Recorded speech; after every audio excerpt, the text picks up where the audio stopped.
বীরভূম জেলা জুড়ে স্বেচ্ছাসেবী সংস্থার পক্ষ থেকে diabetes prevention programme child in need institute CINI Birbhum জেলায় জেলা প্রশাসনের সাহায্য নিয়ে ডায়াবেটিস প্রিভেনশন প্রোগ্রামটি স্কুল লেভেলে গত বছর থেকে শুরু হয়েছে। বীরভূম জেলার ক্লাস ষষ্ঠ শ্রেণীর এবং সপ্তম শ্রেণীর পড়ুয়াদের নিয়ে বিদ্যালয় ভিত্তিক সচেতনতামূলক কাজ চলছে। গত বছর বীরভূম জেলার স্কুল নোডাল শিক্ষকদের প্রশিক্ষণ দেওয়া হয়েছে ও তারা এই বিষয় নিয়ে পড়ুয়াদের সচেতন করে যাচ্ছেন। তাছাড়াও সিনি এর কর্মীরা এই ডায়াবেটিস প্রিভেনশন প্রোগ্রামটি বিদ্যালয়ের নোডাল শিক্ষকদের সাহায্যে বাচ্চাদের সচেতন করে চলেছেন। গতবারের মতন এবারেও বীরভূম জেলার 1498 নোডাল শিক্ষককে প্রশিক্ষণ দেওয়া হচ্ছে এই ডায়াবেটিস প্রিভেনশন বিষয়ে, যাতে বীরভূম জেলার 1,18,352 জন শিশুকে সচেতন করা হয়। নির্দিষ্ট মডিউল অনুযায়ী নোডাল শিক্ষকদের প্রশিক্ষণের সাথে সাথে বাচ্চাদেরও একইভাবে সচেতন করা হচ্ছে। এইভাবে আজ 10ই জুলাই দুবরাজপুর সার্কেলের 80 জন শিক্ষক শিক্ষিকাদের নিয়ে প্রশিক্ষণ শিবিরের আয়োজন করা হয় দুবরাজপুর পঞ্চায়েত সমিতির সভাঘরে। এখানে প্রশিক্ষণ দেন চাইল্ড ইন নিড ইনস্টিটিউটের কর্মীরা। মূলত junior high school MSK high মাদ্রাসার শিক্ষক শিক্ষিকাদের প্রশিক্ষণ দেওয়া হয়, তারা পরে বিদ্যালয় পড়ুয়াদের সচেতন করবেন। এছাড়াও সিনি এই বিষয়ে অভিভাবকদেরও সচেতন করে চলেছে, যাতে বাচ্চারা স্বাস্থ্যকর খাবার পায়, পরিষ্কার পরিচ্ছন্নতা অবলম্বন করে চলে এবং প্রক্রিয়াজাত খাবার বর্জন করে বাড়ির তৈরি খাবারের প্রতি আগ্রহ দেখায় ও নিয়মিত শরীরচর্চার প্রতি মনোযোগ দেয়। সিনি ও আরোগ্য ওয়ার্ল্ডের যৌথ উদ্যোগে জেলা প্রশাসনের সহযোগিতায় বীরভূম জেলায় ডায়াবেটিস প্রতিরোধ করে সুস্থ শরীর সুস্থ জীবন ও একটি সুস্থ সমাজ গড়ে তোলাই মূল লক্ষ্য, এমনটাই সিনির অন্যতম সদস্য কুন্তল চ্যাটার্জি জানান। বীরভূমের দুবরাজপুর থেকে সন্তোষ পাল ও সাফিউল আলমের report, S news Bangla.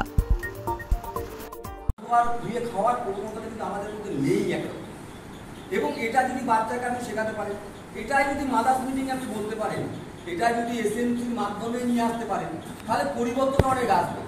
School ছুটির সময় যে বাড়ির কথা আমি বলছি সেখানে গিয়ে দেখেছি, সেখানে কিন্তু সাবান দিয়ে হাত ধোয়ার প্রবণতা নেই।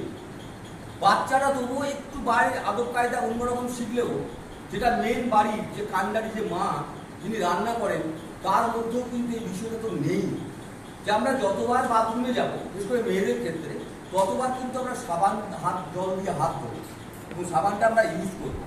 এবং তার সঙ্গে আরও বিষয় স্যার, এখনকার বাড়িতে বিশেষ করে আপনি আমাদের ক্ষেত্রেও দেখবেন যে আমরা কিন্তু তেল মশলার ক্ষেত্রে কিন্তু আমরা হাত কিন্তু আমাদের দিলদার সবাই। কারণ আমরা যদি বেগুন ভাজা খাই, আমরা যদি পটল ভাজা খাই, সেটা কিন্তু তেলে স্নান করতে করতেই কিন্তু সেটা ভাজা হয়, সেটা কিন্তু কম তেল মশলা দিয়ে রান্না হয় না। আগেকার দিনে গ্রামে বলতো এই বাড়িটা খুব কৃপণ, এত তেলই খায় না।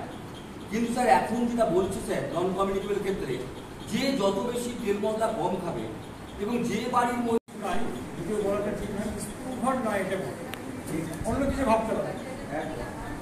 তো যেটা ঘটনা, স্কুলে ঢুকলে পরিবেশটা আমরা আলাদা রকম বলি। আপনি যখন স্কুলে ঢুকবেন, আপনার পুরো পরিবেশ আপনার উপর প্রভাব বিস্তার করবে।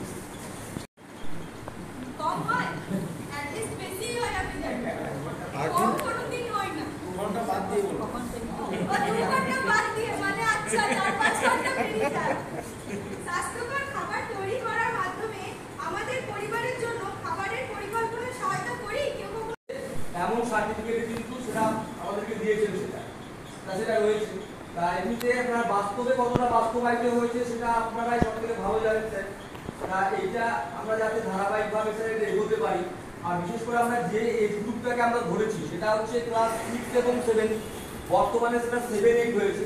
6, 7, 7, 8 এই বয়সে বাচ্চারা সাধারণত একদম খুব কম বোঝে, কম বলতে পারে।